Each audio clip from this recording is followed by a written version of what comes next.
All right, so you're getting ready for this HQT-6741 exam. Yeah. And you sent us a whole bunch of study guides. Uh-huh. Smart move. Definitely. We are going to decode this whole thing together, pull out all the important stuff, Right. and get you feeling really good for test day.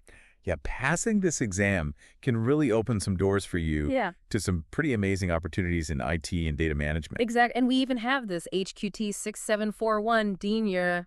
Don't worry about the title. Right. I know it looks a little intimidating. Yeah. But we're going to break it down. Yeah. So let's just jump right in Okay. with adaptive data reduction, Right. or ADR. Mm-hmm. This is where things get really interesting with Hitachi storage. Yeah, this is where Hitachi Storage gets really smart about space. Right. You know how much data is exploding everywhere these days? Yeah. ADR is Hitachi's answer to that. Oh, okay. It uses both deduplication and compression to really make the most of your storage space. So if you're backing up tons of employee laptops. Right. It's not storing the floor. Yeah. Imagine you're backing up 1,000 employee laptops. Right. ADR is going to make sure that you're not storing 1,000 copies of Windows 10. Got it. You know what I mean? Yeah. It's just going to keep one copy and everyone's going to share it. Okay. So you're saving a ton of space. Makes sense. But the study guide also talks about these two configurable settings for ADR. Yeah. What's the deal with those? Okay, so think of it this way. Right. Like when you're packing for a trip, Okay. you don't have to compress everything right. Right. You can choose to compress your T-shirts and your socks, but not your fancy dress. Okay. It's kind of the same with ADR. You can enable it for specific volumes or LUNs. Okay. So you have a lot of control over which data gets optimized. Uh-huh. And then there's compression levels. Right. Like how much do you want to compress stuff? So higher compression is always better. Well, not necessarily. Oh. It's a balancing act. Higher compression saves more space. Right. But it might need more processing power to do that, Okay. which could actually slow things down, Gotcha. especially if you're working with things like complex databases or video files. Right. A good admin really needs to understand those trade-offs. Okay, so you don't want to just squash everything down as much as possible. Yeah. You need to think about it a little bit. Yeah. Okay, moving on. All right. What about these virtual storage machines? Okay. VSMs. Uh-huh. This is where it starts to get a little bit abstract for me. Okay, so imagine your physical storage is like this giant cake. A cake. Yeah. Okay. And VSMs are like the knife that lets you slice up the cake Okay. into virtual portions. Right. You can then serve up those slices in different ways, depending on who's hungry. Okay. So you could have different servers or applications. Oh, okay. So it's like having this one big storage system Yeah. that you can divide up efficiently Gotcha. to meet all sorts of different needs. Okay, so instead of having one giant cake that's hard to manage, Right. you've got these slices, Exactly. and you can kind of do what you want with them. Exactly. And that's really the benefit of VSMs. Okay. It's all about flexibility and efficiency. Gotcha. You're making sure that you're getting the most out of your investment Great. and keeping things organized for you as the admin. Okay. I'm starting to see how these VSMs can be really helpful. Yeah. But what about this dynamic server grouping? Okay. That sounds a little intimidating. It does sound complex, but it's actually really practical. Okay. So imagine you're managing like hundreds of servers. Right. Dynamic server grouping lets you automatically group them Okay. based on different criteria. Makes your life so much easier. Okay, so for example? For example, you can group your servers based on where they are.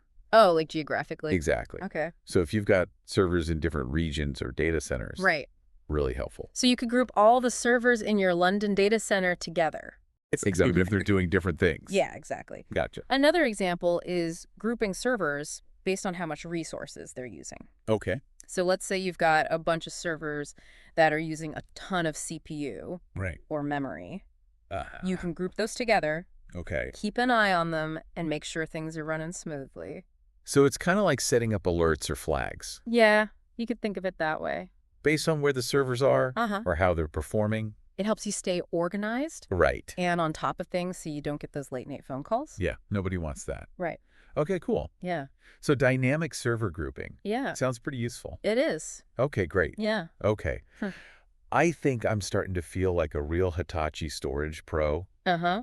but let's not get too ahead of ourselves here. Right. This study guide mentions data migration, Yeah, and that always makes me a little nervous. I get it. What if something goes wrong and we lose important data?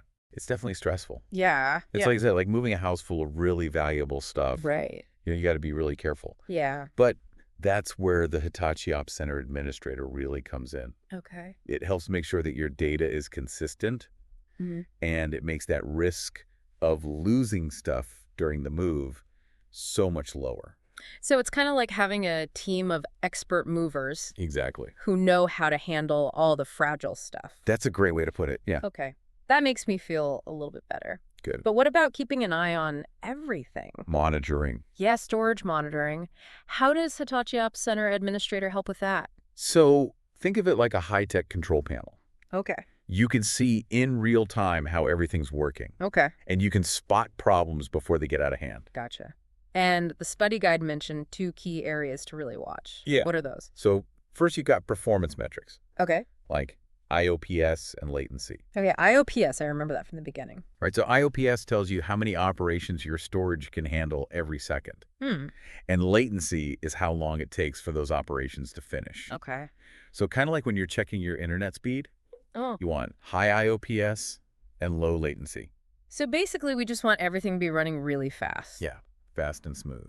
Okay, so those metrics tell us about the speed. What was that second area? The second thing to watch is power consumption and temperature.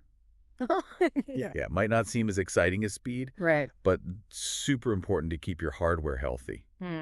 Overheating servers can cause all sorts of problems like Right. data loss and system crashes. Okay, yeah, I'm definitely getting that message. Yeah. Got to keep those servers cool. Keep them cool. As you continue getting ready for the HQT-6741 exam, Right. think about this. Okay. If you could design like the ultimate storage management tool, what would it look like? What features would you include? Yeah. What innovations would make your life as an administrator easier, more efficient, and maybe even more enjoyable?